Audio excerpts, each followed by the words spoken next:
Bonjour et bienvenue dans ce nouveau numéro de Parole d'experts consacré aujourd'hui à la data intelligence et le marché des données. Les données seraient le nouvel or noir de notre temps. Aujourd'hui, la question de la collecte de ces dernières n'est plus vraiment un problème pour les entreprises. L'enjeu actuel est principalement de savoir comment les analyser et comment les valoriser afin de bâtir de nouveaux avantages concurrentiels. Le marché de la data est un secteur en évolution rapide. Selon une étude de Limelight et Mediapost Publicité, ce marché est estimé à 1,5 milliard d'euros en France. Comment donc valoriser les données? Pour comprendre les spécificités de ce marché, un expert avec moi en plateau, Eric Guigné, PDG et fondateur de la société Polaris. Bonjour Monsieur Guigné. Bonjour. Merci d'être présent sur le plateau de Parole d'experts pour nous parler de ce marché de la donnée. Alors déjà, définissons quelques termes. Qu'appelle-t-on la data ou la business intelligence? La data et la business intelligence, littéralement, c'est le fait d'utiliser les données pour prendre les meilleures décisions possibles. Donc ça consiste à capter un maximum d'informations, les transformer, les agréger, de manière à faire ressortir des tendances, des fraudes et tout un tas d'informations qui vous aident à piloter votre entreprise. Alors, nous évoluons aujourd'hui dans un domaine où les données sont très importantes. C'est un enjeu crucial pour les entreprises.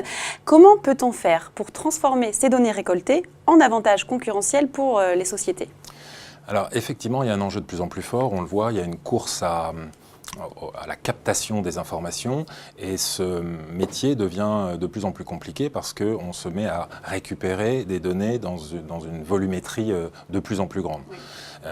D'où le terme communément utilisé souvent de big data, qui est un petit peu large, mais aujourd'hui vous avez de plus en plus d'informations qui sont disponibles dans les entreprises et de plus en plus d'informations qui sont disponibles à l'intérieur des entreprises, comme des panels, des benchmarks.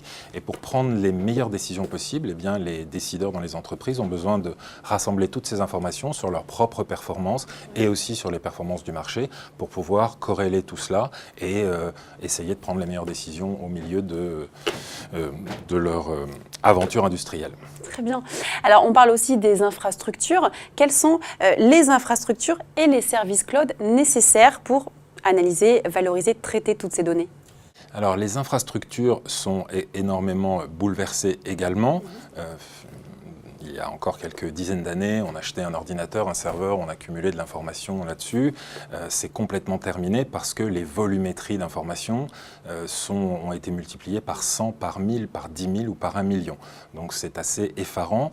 Et aujourd'hui, ce qu'on recherche avec ces problématiques de data intelligence, c'est beaucoup d'élasticité. Donc je pense que l'un des premiers maîtres mots, c'est l'élasticité. Et c'est en particulier ce que vous offre le stockage dans les modes cloud. Aujourd'hui, vous stockez un certain paquet d'informations et vous voulez de manière très instantanée, d'une semaine à l'autre, d'une heure à l'autre ou d'un mois à l'autre, vous voulez pouvoir stocker potentiellement 10 fois ou 100 fois plus d'informations et le mois suivant retomber sur des volumétries un petit peu plus simples. Donc si vous devez manager vous-même cet espace, c'est trop compliqué. C'est la raison pour laquelle toute l'industrie migre sur ces infrastructures qui doivent être élastiques, premièrement, deuxièmement, absolument sécurisées et très réactives et qui vont s'adapter à toutes les demandes possibles des utilisateurs dans les entreprises. Et quels sont les grands enjeux de la valorisation des données ? Alors les grands enjeux, à quoi ça sert d'accumuler toutes ces informations? Au début, quand les groupes accumulaient un certain nombre d'informations internes sur leurs performances internes, ça leur servait à mesurer leur performance, à se comparer à leur budget, à se comparer à leur performance de l'année passée, à détecter éventuellement un petit peu de fraude ou des dysfonctionnements particuliers ou des équipes ou des produits ou des régions qui n'étaient pas performantes ou qui étaient au contraire surperformantes. Aujourd'hui, on va 2 crans plus loin. Le premier cran plus loin, c'est de mixer ces informations qui décrivent la performance interne de l'entreprise, de la mixer avec des informations externes. Par exemple, si on prend l'exemple de la performance dans les médias, vous pouvez faire un jour une bonne audience et puis la semaine suivante une audience un peu moins bonne. Cette audience un peu moins bonne, peut-être qu'elle ne va pas être satisfaisante pour vous, mais si vous commencez à la relativiser et voir que par rapport aux autres chaînes, elle est finalement bien meilleure et c'est que tous les Français ne regardaient pas la télé ce soir-là parce qu'il y avait une autre bonne raison, eh bien c'est finalement une information très importante. Donc votre performance en tant que telle individuelle n'est pas suffisante. Il faut pouvoir toujours se comparer avec des choses comparables. Donc votre performance peut être un petit peu moins bonne, mais si par rapport à vos pairs, elle est malgré tout meilleure, eh bien en clair, il ne faut pas virer les présentateurs ou les chaînes.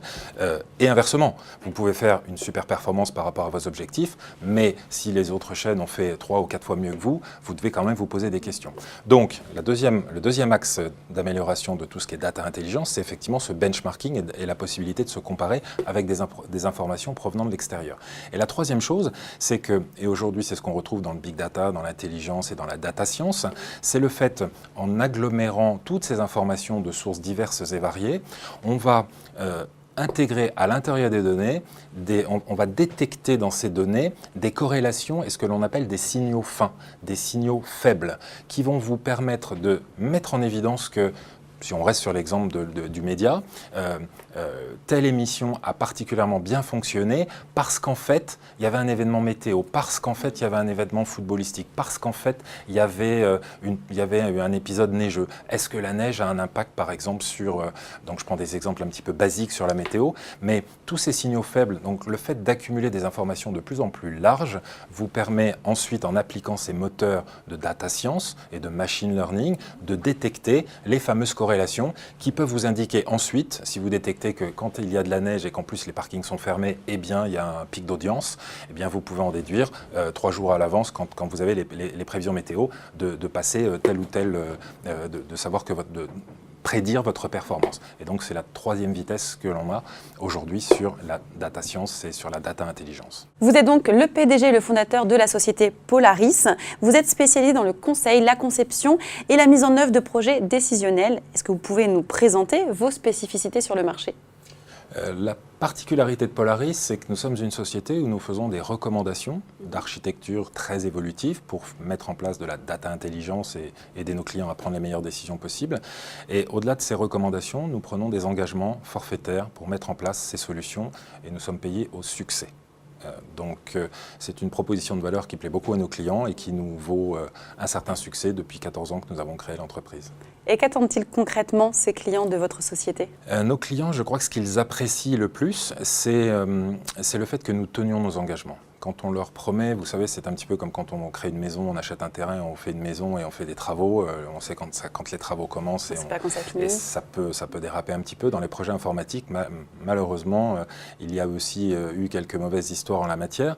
Donc nos clients apprécient particulièrement nos experts qui sont capables de diagnostiquer, de concevoir des projets et de s'engager sur un délai très précis et sur un coût très précis. Et ensuite, chez Polaris, on aime bien dire, on dit ce qu'on va faire et on fait ensuite ce que l'on a dit. C'est plutôt pas mal ça.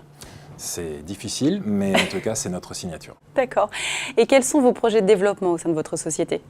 Alors, nous voulons nous développer d'une part géographiquement. On a démarré en France, on a commencé à s'étendre en Europe et puis dans le Middle East, dans les Émirats Arabes Unis.